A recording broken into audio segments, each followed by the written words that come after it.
Hello my friends who are listening to Ebird Online, and I'm back with yet another review. And today's going to be my first review. And guys, today we're going to be talking for the very first time about a paranoid, well, dare I say it, passport bro, and his victim in waiting, Violet. Now guys, I think Riley's doing all he can to come across as a really nice guy who's been unlucky in love, but guys, in this life, I believe we make our own luck. Now I was busy sharpening my nails for Riley, but then I had some unfortunate exposure to Violet. And at the moment guys, this couple deserve each other. Do you want to hear my thoughts on the situation so far? I thought as much. But before you do, please don't forget to subscribe to my channel. Press that big red button marked subscribe. And also if you enjoy the content of the video, please don't forget to smash the like button. And if you can think of anybody else who you think would enjoy my scintillating wit, guys, please press the share button and send my video to them. Thanks guys. Right, so without further ado, I give you Riley and Violet. So Riley grew up in Jamaica, Queens, and he now lives in Pennsylvania. And when we look around his current house, he's got a guitar there and he's got a massive collection of old jazz records. And he lets us know that music's very, very important to him. Riley, if it's important to you, it's important to the Ebird. Take us through your record collection. This is jazz, and then it goes into 70s soul and R&B, and then it goes into the really obscure, like Elton John's, and every Elton John's album I have. What? Because it's Elton John. Well, let's hope you know more about jazz than the obscure artist Elton John. Obscure, I take it from that Riley is a man for the understatement. Okay, enough of all that. What's his background? Well, Riley was in the military for 8 years, and now he works in health and safety for the US government. Now guys, as we'll see a bit later in this video, Riley is, well, he's paranoid AF. But we get a little hint as to, I don't know, why that might be. And before that, I was in the military for 8 years. You know, with my job, the training that I received, I have to think of the most insane thing that could possibly happen and how would we prepare for it. That trained me to not let my guard down. So I think it's very difficult for me to not have it bleed into my personal life. Permission to speak, sir? Yeah, it's pretty much bled into your personal life. That seems to be what's happened. So next up, Riley tells us about all his bad luck that he's had within relationships. One of his past relationships, he knocked on his girlfriend's door and she wouldn't let him in, and he managed to burst in anyway, and he went to her bedroom, and guys, he found one of his friends naked in her closet. As you do. He of course felt incredibly betrayed, but nevertheless he decided a few years later to look for love again, and guess what? He found it. And then I met someone. I really thought she was going to be the one I built my forever home with. So I put a ring on layaway, and I had every intention to ask her to marry me. Layaway? You put a ring on layaway? When was this? 1991? Well, that, Riley, is where it all went wrong. Instead of putting it on layaway, you should have put it on the never never. Never never getting married.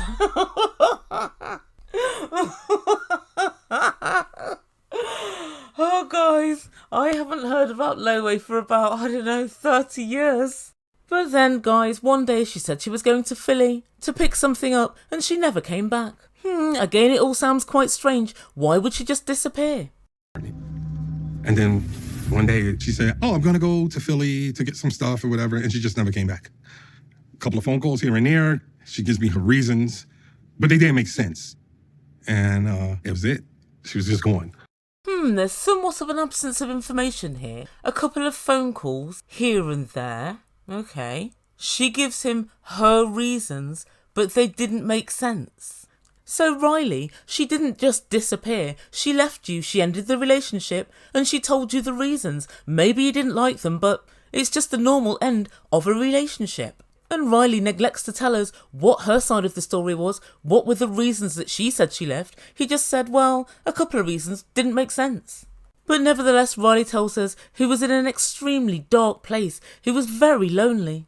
So, like a couple of weeks later, I downloaded a Vietnamese dating app. What? How long? So, like a couple of weeks later... Oh, Lord. So a couple of weeks later, you decided to date again. Guys, time waits for no man. He gave himself 13 days to heal. Yeah, so yes, just 2 weeks later, he met Violet. And Violet's 43, she's from Ho Chi Minh City. She's a teacher and she has 2 daughters aged 16 and 20. And Riley tells her in 2 weeks' time he's going to see Violet and he can't wait to meet her. And so next time we see Riley, he's chatting with Violet via FaceTime. And they're both talking about how excited they are to meet each other in person. And then Violet said, "Oh, you love me." And he said, "No, I'll never ever say that word." And he explains the following. I don't say I love you. I don't ever say I love you. Because whenever I say I love you to a person, they leave. But then, guys, even stranger than that, he's got a special signal to intimate to her that he loves her, and that's putting his middle finger up at her. It's kind of a way of showing love without actually saying the words. Right, so he's unable to tell people he loves them. That's not a problem. Oh, Lord. And then he says there's a lot going on up here and he touches his head. He said it's a jungle up there, but I feel that Violet may just be able to understand me. 2 things. 1, there needs to be a lot more going on up there, a lot more introspection. Look inward. And secondly, it's unlikely that Violet's going to understand you when you don't appear to understand yourself. And so next time we see Riley, he goes over to meet a couple of his friends. And he's known his friend for 30 years. But his friend's wife, well, she thinks the whole thing's a little bit weird. They both tell production that they think it's weird that Riley met with Violet a week after. Riley told us 2 weeks, but anyway. 1 week after finishing with his ex-girlfriend. His friend's wife inquired, "Have you sent her any money?" And Riley went, well, not really. Well, I sent her daughter $100 for her 16th birthday, but that's it. And guys, I have a particularly strong suspicion that he sent significantly more than that. But then he said, "We've talked about marriage, me being a stepfather to her 2 daughters, and me bringing her daughters over to the US. What? The daughters are 16 and 20. You're not really going to be a stepfather to kids of that age. Also, they're talking about all moving en masse to the US before they've even met Riley. Oh, the alarm bells are ringing. And not just because of this. Also, Riley tells us that Violet lied to him with regard to her divorce. She said they were divorced when they first started speaking, but then 3 months in, she then said, "Oh, my divorce is just final." Violet was lying about her being divorced at the time we started talking. I asked very direct questions, and she took it upon herself to hide the truth from me. And that's what my concern is. And still, there's more. When they had an argument, he went back onto the dating app because he thought they were finished, and guess who was on there? Violet. She'd never removed herself from it. So I've got to admit, Riley is right to side-eye Violet, and I'm beginning to side-eye her too. And so anyway, Riley decides to go and see his dad. And when he arrives, his dad's busy cooking curry goat, rice and peas. That's my kind of dad. A dinner fit for a king. And straight away talk turns to Violet. And Riley's dad Mitch lets us know that she sent him over 150, disparaging texts. And he shows us one of the texts which pretty much says, "Your son doesn't love me. He only knows how to love himself. That's why he'll never know true love." Ooh. Oh dear, Riley. It seems as if Violet may have the measure of you. And Riley is absolutely furious. He said, "She's taking advantage of my father. He's sick. She's manipulating him." What kind of person does that? Well, we know what kind of person does that. Violet does that.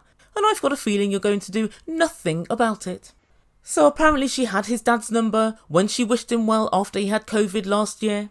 And it would seem that she's managed to keep in contact. And it seems every time she has an argument with Riley, she goes to his dad and tries to, talk about their relationship to his dad. And inexplicably, his dad said, "This relationship's ridiculous. I think it's a waste of time, and that's why I never told you about the texts." What? Why would you not tell your son that his, future wife is texting crap about him to you? Mitch, if this relationship was such a waste, you might have been able to get rid of her by telling him about the texts. And what also is kind of, I think, off is Riley's response. He doesn't say to his dad, "Why didn't you tell me?" He simply says, "I don't want to talk about this anymore." He doesn't even really look through all the texts. Personally, I would have forwarded every single text to myself for future reviewing. He stands in the kitchen sulking. And then he said, "I don't know why Violet hasn't told me about these texts. That makes me think she's hiding even more from me." Now, I think everybody would be really upset that 2 people are texting behind their back, and neither one of them has seen fit to tell me. and I'd be very upset about that. And I can imagine that it's a trigger point for Riley because of what happened with his friend and his ex. And really, your dad should have had your back, but the main problem I think with all of this is what the texts actually say.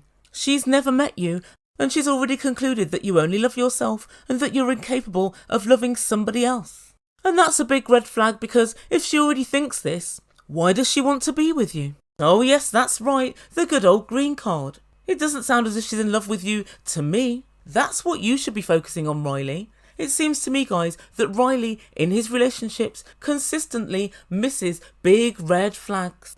So anyway, what's Riley's plan? How's Riley going to handle all of this? Well, I'll tell you. He decides to hire a private investigator so he can follow Violet around and find out if she's up to anything. Riley, if there's all of these problems before you've even met, it's not worth it. It won't work out. And if it does, it won't be for the right reasons. So Riley sits down and FaceTimes with this private eye. What are his concerns? Well, number one, he wants to know if she's really divorced. And number two, is she still on the dating app? Riley, you really are an absolute numbskull. Why would you want to know either of these things? Firstly, of course she's divorced. She was just more than likely waiting for the paperwork to come through, and she said, I'm divorced, a couple of months or 3 months before she actually was. There's no big deal. She wouldn't be inviting you over to America to live with her and her 2 daughters if she still had an ex-husband. Where do you think the ex-husband's going to be? Hiding in a closet?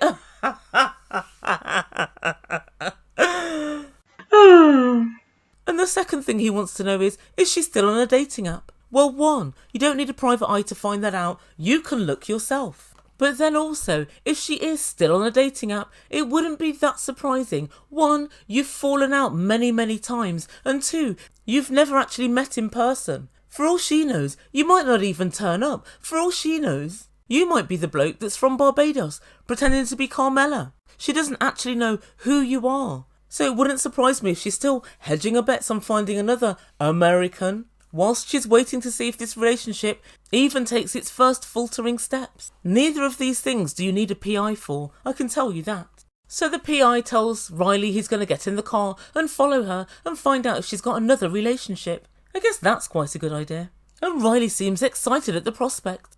And so the PI said that most of his clients are from the US, trying to check people out in Vietnam, and Riley asks what percentage of women are lying when you do your investigations, and the PI tells him 80%. That doesn't sound great, although I've got to say, if I'm honest, it's unsurprising because I guess there must be significant problems in a relationship to decide to get a PI in the first place, so yeah, I guess that figures. And so the final time we see Riley this week, he's on his way to the airport. And so in the car on the way to the airport, he has a chat with his friend, I think her name was Lexi, and Riley tells her all about the text that Violet sent to his dad. She agrees that it's manipulative and a giant red flag. And then Riley shares his little surprise that he's got in store for Violet. So I might hire a PI. Why are you shaking your head? If you feel the need to have a PI follow her, there's an issue. No, that's not true. So Really? if you know me, I need to overstand. Not understand, I need to overstand stuff. Oh Lord, guys, he needs to overstand, not to understand. The last person I heard talking about overstanding was Kanye, and wow, it didn't work out too well for him now, did it? Riley, spend less time thinking about silly concepts and more time thinking about what your friend said, which is the absolute word. If you feel the need to have a PI following Violet about, there's an issue, and there is. And there's no point spending thousands and thousands of pounds going to see some woman that you've never met before if there are already massive issues. And Riley boards the plane telling us, this trip could change my life forever. He's not wrong. And next time we see Riley, he's at a stopover, and he's managed to make a friend. It's a fellow sex tourist called Tony, and he's off to Thailand to meet his lady friend. Guys, birds of a feather flock together, and Tony very helpfully keeps his mask on, as well he might. And next up, finally, we meet Violet. I am Violet. I am 43 years old, and I live in Ho Chi Minh City, Vietnam.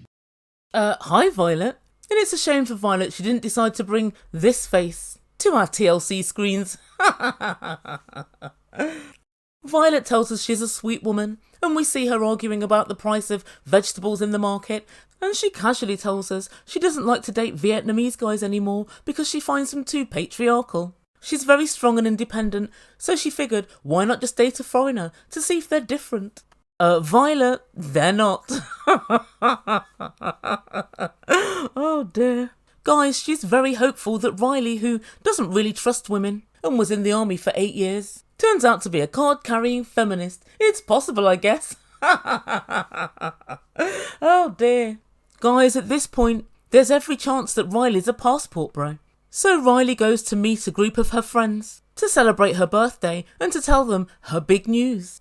And so she hasn't let her friends know about Riley before now because they've had so many arguments. She sits down and tells them, and they're quite surprised. And her friends say, well, we're quite worried about this. You've argued over 180 times. That's a lot. It would seem he argues over every little thing. And she said, well, as far as I'm concerned, women are always right. And even when I'm wrong, I'll never ever admit it. I'll always say I'm right. Guys, this relationship's going to be an absolute shit shower. I can tell.